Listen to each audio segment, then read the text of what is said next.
Hello, my name is Rachel, and I'm 39 years old. And if someone had told me that one Thanksgiving dinner would completely change the way I saw my husband's family, I probably wouldn't have believed them. But that's exactly what happened. Because on Thanksgiving Day, my mother in law, Linda, looked directly at me in front of our entire family and said, "Rachel, you're not going to be in the family picture." I thought I had misheard her. But I hadn't, and just a few minutes later, I noticed something sticking out of her purse. It was a large manila envelope. My name was written across it. I had no idea that opening that envelope would expose a secret Linda had been hiding for years. But before I tell you what I found inside, I need to take you back to the beginning.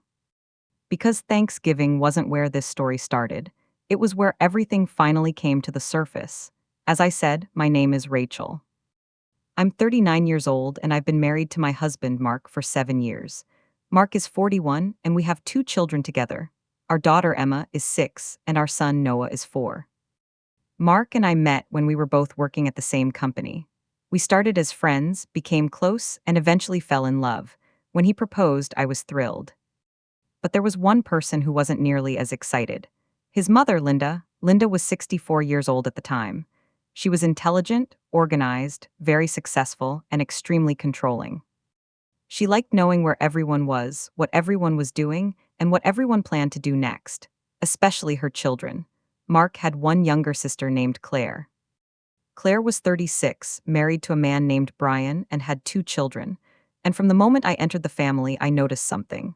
Claire could do no wrong. I could do almost nothing right. At first, I tried not to take it personally.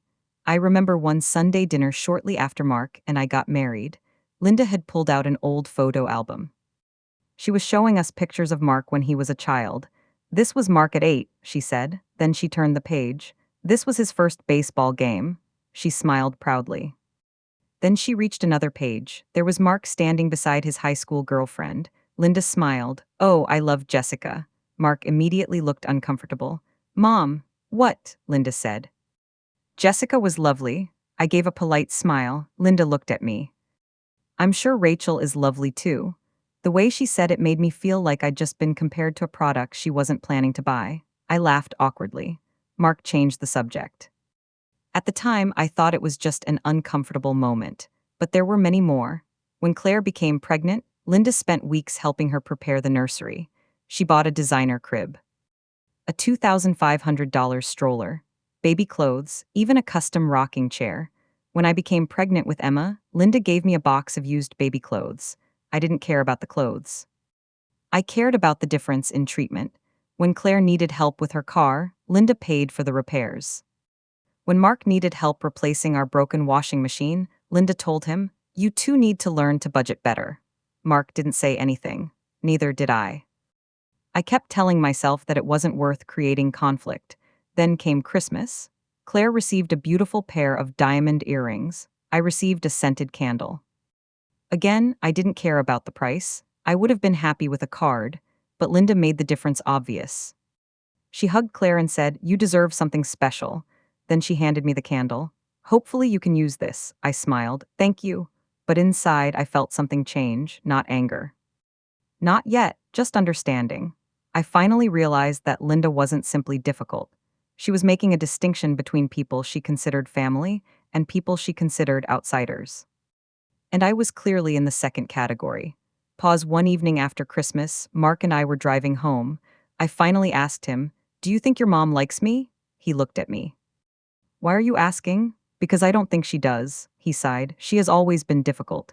"That's not an answer." He was quiet. Then he said, "She doesn't hate you." I laughed.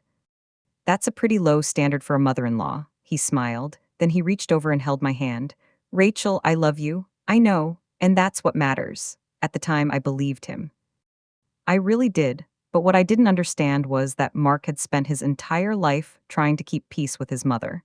He didn't realize how much that peace was costing me. And eventually, our children started noticing it too.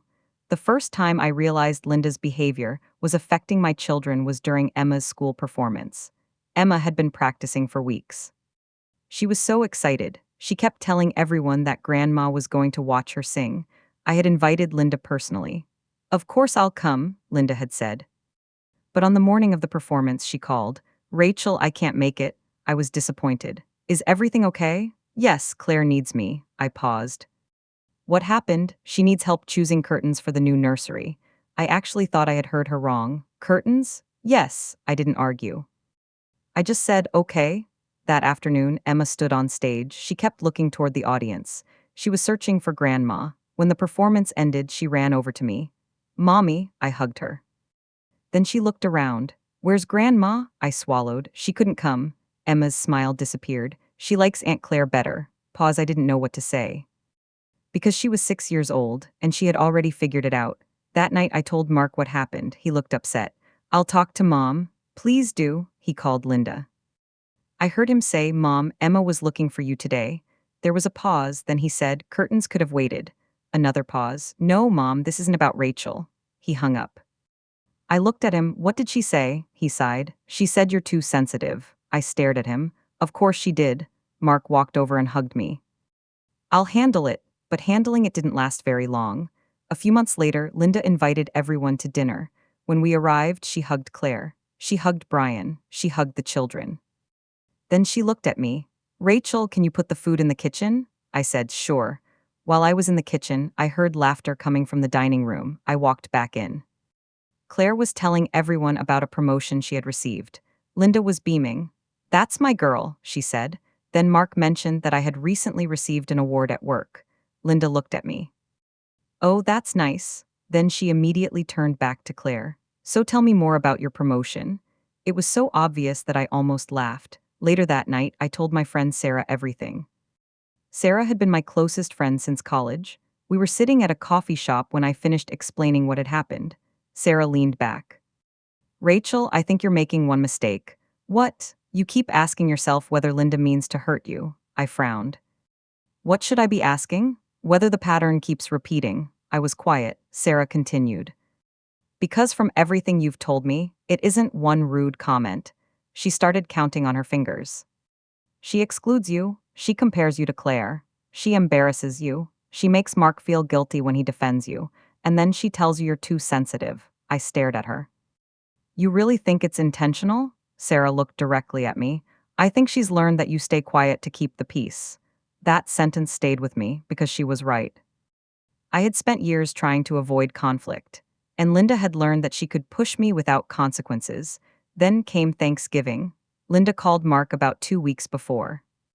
"I want everyone here this year." Mark smiled. "Sounds good. What time?" 3 o'clock. "Everyone?" "Everyone." Linda paused.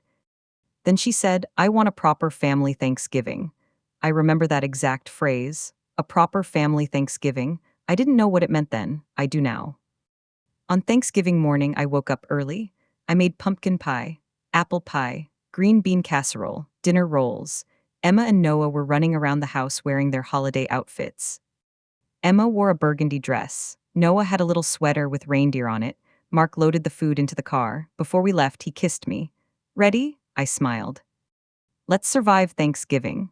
He laughed. I wish I knew how serious that joke was. When we arrived, Claire was already there. Linda immediately hugged her. "Oh, look at my beautiful girl." Then she hugged Brian, then the children, then Mark. When she reached me, she gave me a quick pat on the shoulder. "Rachel, happy Thanksgiving. Put the pies in the kitchen." That was all. I walked into the kitchen, and for the next couple of hours, I tried to enjoy myself. The kids played, everyone ate. There was music. Football was playing in the background. For a while, I thought maybe things were finally going to be normal. Then I heard Linda talking quietly with Claire in the kitchen. "She shouldn't be in it." Claire whispered something I couldn't hear. Linda replied, "I'm sure." I froze. I didn't know what they were talking about. I walked into the kitchen. "What shouldn't I be in?" Linda looked startled. "What?" "I heard you say I shouldn't be in it." She smiled. "Oh, Rachel, you misunderstood." Claire looked away. I didn't say anything else. I returned to the living room. A few minutes later, Linda announced, "Okay, everyone, family photo." Everyone gathered near the fireplace. Mark stood near the center. Claire stood beside Linda. The children were in front. I walked toward them. Then Linda raised her hand. "Rachel, step aside." I stopped. "What?" "Just for the picture." I looked at Mark, then back at Linda. "I don't understand." Linda looked at the photographer. "Take it." I stood there. "But I'm not in it." Linda smiled. "I know." The room went completely silent. I honestly thought Linda was joking. I looked around the room. Nobody was laughing. I said, "Linda, what are you doing?" She folded her arms. "I want one picture with the original family." My heart sank. "Original family?" She nodded. "Mark, Claire, the grandchildren, and me." I stared at her. "I've been married to Mark for 7 years." Linda shrugged. "That doesn't change where you came from." I couldn't believe what I was hearing. I looked at Mark. "Did you hear that?" Mark looked furious. "Mom, stop." Linda turned toward him. "I'm not doing anything wrong. You just told my wife she's not family. She can take another picture later." I looked at Linda. "I don't want another picture later." "Then don't." That sentence hurt more than I expected. I felt tears forming, but I refused to let them fall. Not there, not in front of her. Not in front of my children. Emma was standing nearby. She looked confused. "Mommy, why can't you be in the picture?" I knelt beside her. "It's okay, sweetheart," Linda interrupted. "Rachel is making this into something it isn't." I stood. "No." My voice was shaking. "You did this." Linda rolled her eyes. "Don't be dramatic." Mark stepped forward. "Mom," she looked at him. "What? You need to apologize." "No, Mom." I said no. Mark shook his head. "Then we're leaving." Linda looked shocked. "You would leave Thanksgiving?" "Yes." "Because of a picture?" Mark answered. "No, because you humiliated my wife." I grabbed my coat. We gathered the children. As we walked toward the door, I glanced back. Linda's purse was sitting on the chair beside the fireplace. A large manila envelope was sticking out, and I saw my name written across it, Rachel Miller. I stopped only for a second, then I walked out. We drove to my sister's house. Mark was furious. He kept saying, "I can't believe she did that." I didn't answer. I was thinking about the envelope. About my name. About the way Linda had suddenly looked nervous when I noticed it. 2 hours later, Mark realized he had left his wallet at his mother's house. He looked at me. "I'll go get it. I'll come." We drove back. When we entered the house, Linda was still there. She looked at us. "What do you want?" Mark forgot his wallet. He went toward the living room. I stayed near the doorway, then I saw the purse again. And that envelope. Linda noticed me looking. Her expression changed immediately. "What?" I pointed. "What is that?" "Nothing. That's my name." Linda grabbed the envelope. "It's private." "Why is my name on it?" "Because it's personal." Mark walked back into the room. "Mom, what's going on?" Linda said. "Nothing." I looked at him. "Ask her what's in the envelope." Linda held it against her chest. "It's none of your business." Mark stared at her. "Mom," she said, "it's estate paperwork." My stomach tightened. "What estate paperwork?" Linda didn't answer. Mark walked closer. "Mom, what estate paperwork?" she finally said. "Your grandfather's trust." Mark froze. "My grandfather?" "Yes, I thought that was settled." "It is." "Then why is Rachel's name on the paperwork?" Linda said nothing. I could feel my heartbeat in my ears. Then a folded document slipped from the envelope. It landed on the floor. Linda reached for it, but I saw the heading, Beneficiary Change Request. I looked at Mark. "What's that?" He picked it up. His face changed. "Mom," Linda grabbed the paper. "Give me that." Mark didn't move. "What is this?" "Nothing." "It says beneficiary change." Linda looked away. Mark's voice became louder. "Mom, what did you change?" She started crying. "I was trying to protect you." "From what?" "From Rachel." I couldn't believe it. "From me?" Linda looked at me. "You don't understand." "No." "Explain it," she said. "I didn't want you taking what belongs to this family." Mark stared at her. "What belongs to the family?" Linda whispered. "Your inheritance." My stomach dropped. "What inheritance?" Mark looked at her. "What inheritance?" Linda finally admitted it. "Your grandfather left you money." "How much?" She hesitated. "How much?" $280,000. I felt dizzy. Mark stared at his mother. "You told me there was nothing." I said there was nothing available. "You lied." "I was protecting it." "Where is it?" Linda didn't answer. Mark stepped forward. "Where is my money?" Linda whispered. "I managed it. You controlled it. I was your mother. That doesn't give you the right to hide my money." Then I noticed another document. I picked it up. It was a bank statement. I looked at the transactions. There were transfers, large transfers. I recognized Claire's name. I looked at Linda. "What is this?" She grabbed for it. I pulled it away. "These are transfers to Claire." Linda said she needed help. "How much?" Silence. Mark looked at the statement. His face went pale. "You gave Claire almost $70,000. Linda cried. "She has children." "So do I." The room fell silent. Mark's voice became quiet. "You didn't just hide my inheritance." He shook his head. You gave part of it to Claire, Linda said. I was trying to keep everything in the family. Mark laughed bitterly. You mean your favorite part of the family? Linda looked at me. This is because of her. I stared at her. You've blamed me for everything for years, she said. You changed Mark. No, I shook my head. Mark changed when he realized he was allowed to make his own decisions. Linda started crying. You're taking my son away. I looked at Mark, then at Linda. No, I said quietly. You pushed him away. Pause for effect, and for the first time in 7 years, Mark didn't defend his mother. He defended me. We left that house without saying another word. The next morning, Mark called an attorney. His name was Daniel Harper. We brought him every document we had. Daniel spent almost 2 hours reviewing everything. Finally, he looked at Mark. This trust belongs to you? Yes. And your mother had control of the account? Yes, Daniel nodded. Then we're going to need every financial record. For the next several weeks, we gathered everything: bank statements, trust documents, emails, letters. And we discovered that Linda had been using Mark's inheritance to help Claire for years. Some transfers were labeled loans, but there were no repayment agreements. No deadlines, no interest, nothing.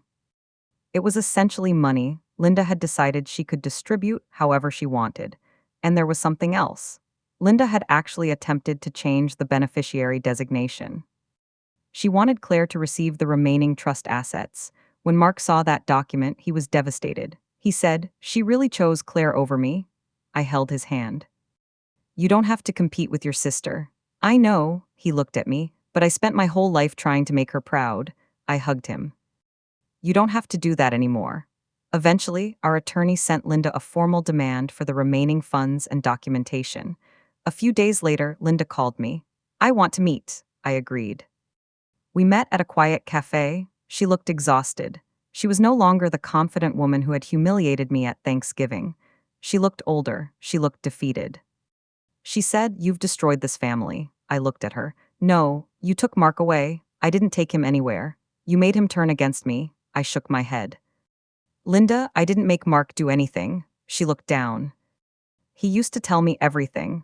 And now he doesn't. He used to trust me. And now he knows you hid $280,000 from him." She looked at me. "I was trying to protect him. You were trying to control him." She didn't respond. I continued. "You wanted me outside the family." She nodded slowly. "Yes, at least you're honest now." She looked embarrassed. "I thought you would leave eventually." "Why?" "Because I thought you weren't good enough for him." I took a breath. "You were wrong." She looked at me. "I know." That was the first time she had ever admitted it. I told her exactly what I wanted. "I don't want revenge." She looked surprised. "I want boundaries," I continued. "You don't get to control our finances. You don't get to make decisions about our marriage. You don't insult me in front of our children. And you don't get to decide who belongs in this family." She nodded. Then she asked, "Can I still see the children?" I thought about it. "Yes, but you'll be there?" "Yes," she sighed. "Fair enough." I stood. Before I left, I said one final thing. "Linda, the next family photograph we take will include everyone who treats each other like family." Then I walked out. The legal situation took several months to resolve. Eventually, the remaining inheritance was transferred into Mark's name. We used part of it to pay down our mortgage. Another portion went into education accounts for Emma and Noah. And we kept the rest invested for the future. Claire eventually learned the truth. She called me. "I didn't know Mom was using Mark's money." "I believe you. She says you caused all of this." I smiled sadly. "Of course she does." Claire was quiet. Then she said, "I'm sorry." That surprised me. "Thank you." She didn't defend her mother. She didn't defend herself. She just apologized. Things with Linda remained distant for several months. Then Emma's birthday came. Linda sent her a card. Inside, she had written, "I miss you." Emma asked me, "Can I call Grandma?" I looked at Mark. He nodded, so she called. I listened from the kitchen. At first, the conversation was awkward.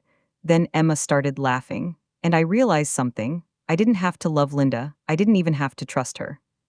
But I could allow my children to have a relationship with their grandmother as long as she respected our boundaries.